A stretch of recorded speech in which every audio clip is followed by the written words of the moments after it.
Hello dear students, welcome to my channel. आप सभी को राधे राधे, जय श्री कृष्णा। बेटा, आज आपकी 8th ग्रेड अभ्यास पुस्तिका हिंदी गणित कक्षा 6 की क्लास होने वाली है, क्लास नंबर 19, जिसमें हम अपना पार्ट 7 करेंगे। और पार्ट 7 का ये हमारा पार्ट 1 रहेगा और आपके पाठ का नाम है भिन्न। तो आज हम भिन्न के बारे में जानेंगे, उनको समझेंगे पार्ट 1 में, और कुछ प्रश्न भी हल करेंगे। ठीक है, हर वीडियो हमारी 3 पार्ट में होती है, जिससे कि वीडियो ज़्यादा लंबी ना हो जाए। तो हम आराम से अपने कुछ प्रश्नों को करते हैं और कुछ समझते हैं। तो चलिए चलते हैं अपने पहले प्रश्न की तरफ। उससे पहले मैं आपको थोड़ा बहुत समझा देती हूँ कुछ, जैसे कि भिन्न क्या होता है। भिन्न बेटा क्या है, आपकी संख्याएं ही हैं। जैसे आपकी संख्याएं होती हैं 1 2 3 4 6 8 10 12। भिन्न हमारे क्या होते हैं, भिन्न हमारी होती हैं इस तरीके से। ये 7 है, ये 8 है, इन दोनों के बीच में एक डंडा लगा होता है। ये ऊपर है, ये नीचे है। जो ये डंडा है इसे हम क्या कहते हैं, बटा। हिंदी में क्या कहते हैं इसको हम, 7/8। और इंग्लिश में बोलना चाहें तो 7/8। याद रखेंगे, हिंदी में 7/8 और इंग्लिश में 7/8। दूसरी बात, ये जो हमारा 7/8 है, इसमें ये ऊपर भी संख्या है, नीचे भी संख्या है। लेकिन कैसे पता चलेगा हम ऊपर वाली संख्या का नाम ले रहे हैं नीचे वाली का। अब मैं पूछूं 7 क्या है, तो आप क्या बोलोगे, 7 है आपका अंश। अंश, ऊपर वाली संख्या को हम क्या बोलेंगे, अंश। अगर आपको नहीं पता है और आप भूल जाते हैं ये बातें, तो इसे लिख के रखें। और नीचे वाली संख्या को हम बोलते हैं हर। ये अभी आपके बार बार आएगा प्रश्नों में, मैं बार बार नहीं बताऊंगी, ठीक है। फिर बीच में परेशानी होती है, इसलिए मैं आपको पहले ही बता रही हूँ, ठीक है। अब एक बार और, 7/8। 7 है हमारा अंश और 8 है हमारा हर, ठीक है। चलिए, और एक और बात, जैसे कि ये आपकी एक तो ये भिन्न है, एक होती है आपकी कुछ इस तरीके से। जैसे 3/4 है, इसके आगे मैं 2 लगा दूं बीच में, तो अब ये क्या हो गया, इसे आप कैसे बोलोगे, इसे बोलेंगे 2 सही 3/4। ठीक है, कैसे बोलेंगे, 2 सही 3/4। ठीक है, इसको हम सादा भिन्न में कैसे बनाएंगे, ये हमारी सादा भिन्न है, ये हमारी मिश्रित भिन्न होती है ये वाली। ठीक है, इसे हम सादा में कैसे बनाएंगे, जैसे 2 सही 3/4 है। ठीक है, तो देखिए पहले हम इन दोनों की गुणा करते हैं और फिर ऊपर जो आता है उसे आपस में जोड़ देते हैं। जैसे 4 की 2 में गुणा करो, क्या आया, 4 दूनी 8। अब 8 में इस ऊपर वाली संख्या को जोड़ दो, 8 और 3 11। ठीक है, क्या हो गया, टोटल मिला के 11 बटे में क्या संख्या है, 4, तो 4। ये आपकी मिश्रित भिन्न से सादा भिन्न बन गई। फिर से बता देती हूँ, जैसे 1 सही 3/2। पहले इन दोनों की गुणा करो, 2 एकम 2, और फिर इन दोनों को जोड़ो, इनकी गुणा, इनको जोड़ना है, 2 और 3 5। ठीक है, और बटे में जो संख्या बटे में होती है वही रहती है, 5/2। ये हमारी सादा भिन्न हो गई। ठीक है, अब मैंने आपको कितनी चीज़ बता दी, ये मिश्रित भिन्न है, ये आपकी 3 एकम 3 और 2 5, 5/3। ये आपकी सादा भिन्न हो गई। ठीक है, ये आपका अंश है, ऊपर वाली संख्या, नीचे वाली संख्या आपका हर है। और इसे हम बोलते कैसे हैं, 1 सही 2/3 या 5/3। ये बातें याद रखनी है आपको, क्योंकि ये बार बार अभी आने वाली हैं, तो मैं आपको बार बार नहीं बताऊंगी कि आप सोचो मैम ने ये कैसे बोल दिया। ठीक है, चलिए, तो अब हम चलते हैं अपने बहुविकल्प प्रश्नों की तरफ, क्योंकि जब तक आपको ये नहीं पता होगा ना कि बटा क्या है, अंश क्या है, हर क्या है, तो भिन्न करने का आपका कोई मतलब नहीं है। तो चलिए, सबसे पहले हम बहुविकल्पीय प्रश्न पर चलते हैं। पहला प्रश्न, 6/5 में अंश है, देखो पूछ लिया ना। अब कोई मुझे बताएगा 6/5 अंश कौन सी संख्या होती है? ऊपर वाली। तो ऊपर क्या है? 6, तो हमारा अंश क्या है? 6। 6, ठीक है, बी हमारा आंसर है। आगे चलते हैं प्रश्न 2 पर। 3 पाव को भिन्न के रूप में लिखा जाता है। 3 पाव, 3 पाव, पाव मतलब बटा 4। पाव का मतलब क्या होता है? 4। जैसे आपने देखा होगा पापा सब्जी लेने जाते हैं, ठीक है, आपके पापा ने बोला कि 1 किलो मिर्च दे दो, फिर बोले नहीं नहीं आधा किलो दे दो, फिर बोले नहीं नहीं पावर दे दो। तो समझ में आया पाव कहाँ से आया? पाव का मतलब बटा 4 होता है और आधा का मतलब बटा 2 होता है, ठीक है। तो इसने बोला 3 पाव मतलब 3/4। सी वाला विकल्प हमारा सही है। प्रश्न 3 देखते हैं। यदि एक रोटी को 4 बच्चों में बराबर बांटते हैं तो प्रत्येक बच्चे को रोटी का कितना भाग मिलता है? अभी आप घर में 4 बहन भाई हो, मान लो मम्मी ने रोटी बनाई, मम्मी ने कहा बेटा आप सबने रोटी खा ली, 2-2 3-3 रोटी खा ली। फिर मम्मी कह रही है बेटा आधा आटा खत्म हो गया, 1 रोटी बच रही है, मैं अभी आटा लगाऊंगी तब बाद में दे दूंगी। तो आप सारे के सारे चारों बच्चे बोले कि नहीं मम्मी, 1 में से 4 टुकड़े कर दो और हमको कम कम दे दो। तो 1 रोटी को 4 बच्चों में बांट दिया मैंने, 1 2 3 4। तो प्रत्येक बच्चे को रोटी का कितना भाग मिला? मतलब सबको इतना इतना भाग मिला, इतना इतना इतना इतना, ठीक है। तो ये कितना भाग है? 1 भाग है कितने का? 4 का, मतलब 1/4। टोटल संख्याएं कितनी हैं?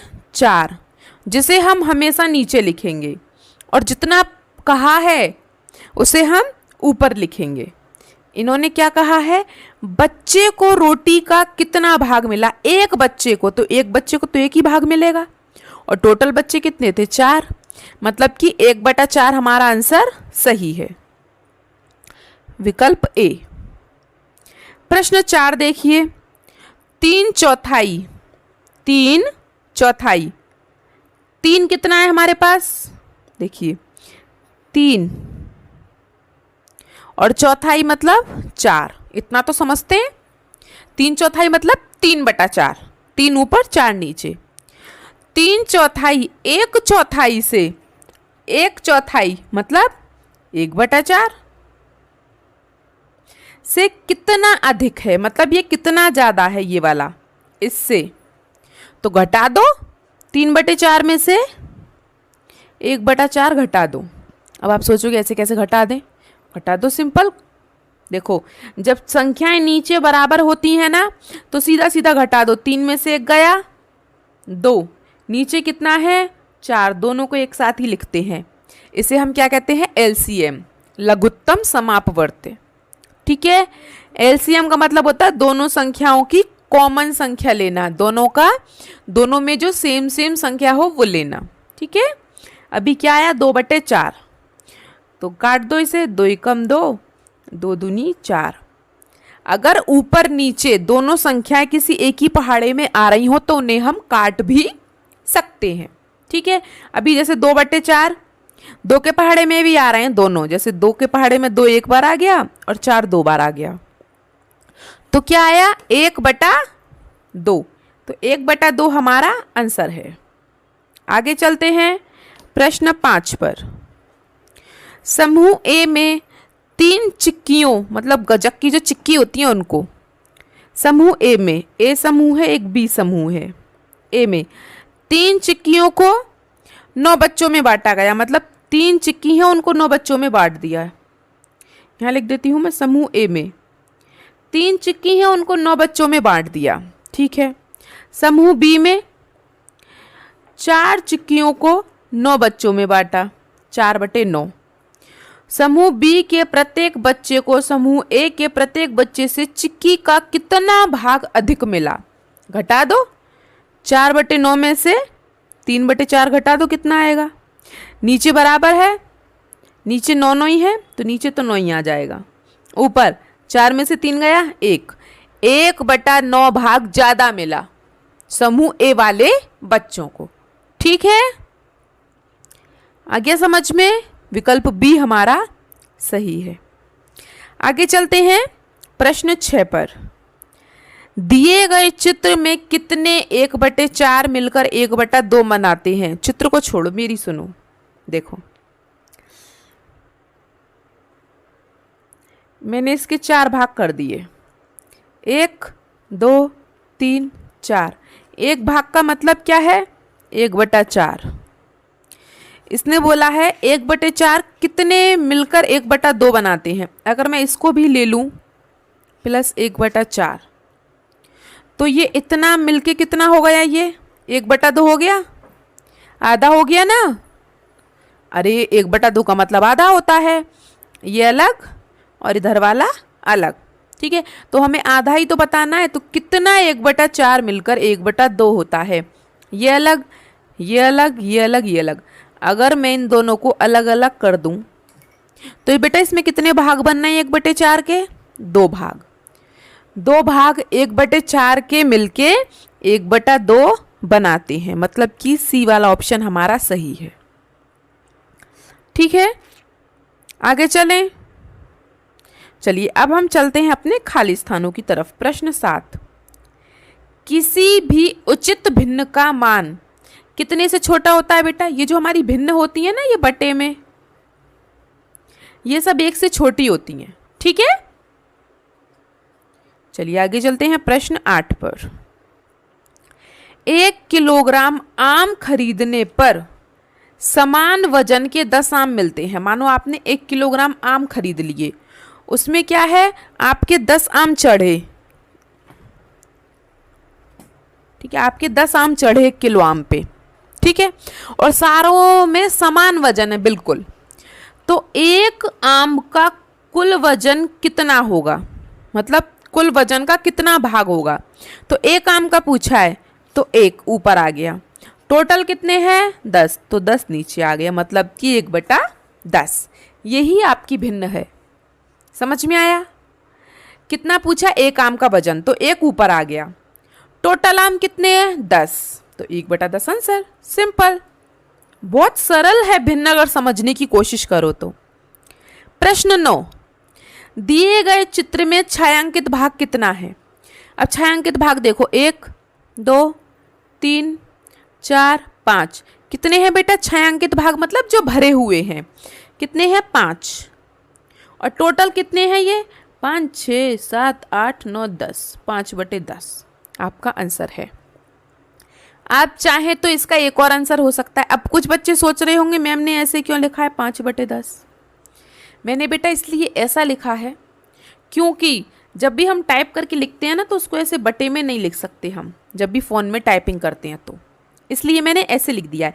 आप चाहे ऐसे लिखें 5/10 या ऐसे करके ऐसे लिखें, बात आपकी एक ही है।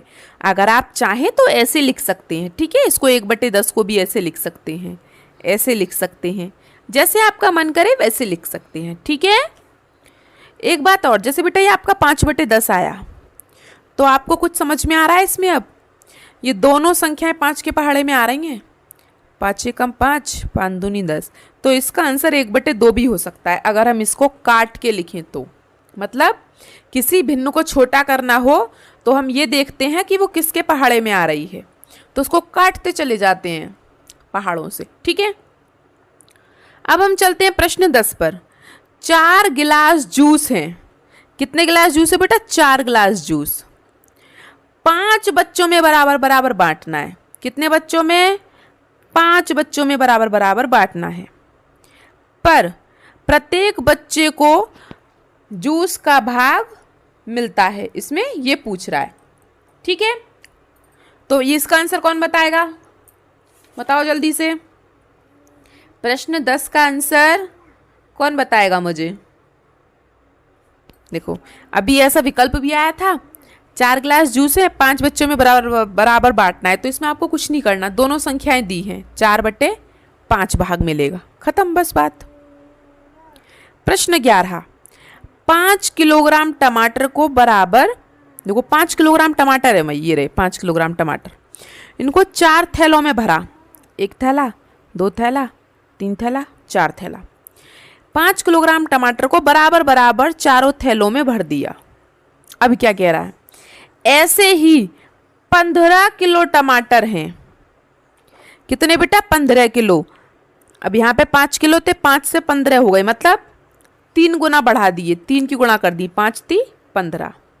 तो अब बराबर बराबर भरने के लिए कितने थैलों की आवश्यकता है। अब बेटा ये बताओ, जब टमाटर 5 से 15 किलो हो गए, मतलब 3 किलो बढ़ गए, तो थैले भी 3 किलो बढ़ जाएंगे। पहले 4 थैले थे, तो अब 3 गुना थैले बढ़ा दो, 4 × 3 = 12। तो अब कितने थैले हो गए, 12। सिंपल। जितना इसने एक टमाटर बढ़ाए हैं उतने हम थैले बढ़ा देंगे। ठीक है, तो 12 थैलों की आवश्यकता होगी। प्रश्न 12, 4 मित्रों ने समान वजन के 12 सेब खरीदे। 4 दोस्त हैं, उन्होंने 12 सेब खरीदे हैं। बराबर बराबर बांटने पर प्रत्येक का हिस्सा सेबों की संख्या का कितना होगा। अब देखिए, बराबर बराबर उन्होंने बांट लिए। कैसे, देखो 4 दोस्त हैं, मैं आपको डिजाइन करके बताती हूँ थोड़ा। जैसे एक दोस्त, दूसरा दोस्त, तीसरा दोस्त, चौथा दोस्त। सेब कितने हैं, 12। 1 2 3 4 5 6 7 8 9 10 11 12। थोड़ा मुझे दूर दूर लिखना चाहिए, दूर दूर लिख देती हूँ। 1 2 3 4 5 6 7 8 9 10 11 12। मुझे दिख रहा है, मैंने आपको जो लिखा है कुछ समझ में आ रहा है। अगर बराबर बराबर बांटेंगे, एक दोस्त के हिस्से में 3 सेब आ रहे हैं, ये इसके हिस्से में आ गया, ये 3 इसके हिस्से में, 3 इसके हिस्से में, 3 इसके हिस्से में। तो वो क्या कह रहे हैं, वो क्या कह रहा है, प्रत्येक हिस्सा सेबों की संख्या का कितना भाग होगा। वो सेबों की संख्या का भाग पूछ रहा है। ठीक है, तो देखिए आपके पास कितने, ये पूरे हमारे कितने सेब हो गए, कितने दोस्त हैं, 4 दोस्त। सेब कितने हैं, 12। ठीक है, लेकिन हिस्से में कितने आए हैं, 3 सेब हिस्से में आए हैं। एक दोस्त के 3 सेब हिस्से में आए हैं, और सेब हैं कितने, 12। याद रखेंगे, फिर से सुन लो मैं क्या कह रही हूँ। एक दोस्त के हिस्से में कितने सेब आए हैं, 3 सेब, और पूरे मिला के सेब कितने हैं, 12। सेबों का ही तो पूछ रहा है, तो काट दो 3/12। लेकिन मैंने 1/4 क्यों लिखा है, क्योंकि 3 × 1 = 3, 3 × 4 = 12, ये दोनों ही 3 के पहाड़े में आ रहे हैं, तो 1/4।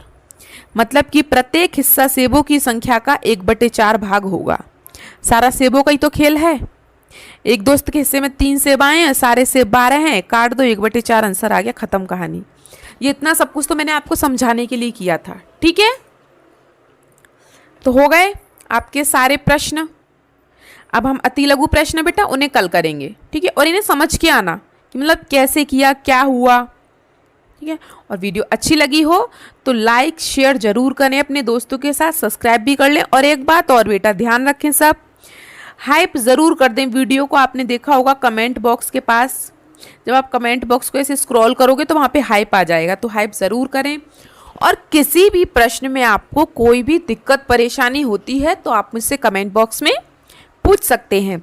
चलिए, तो मिलते हैं हम आपसे अगली क्लास में। तब तक के लिए आपका दिन शुभ हो। Have a nice day and thank you.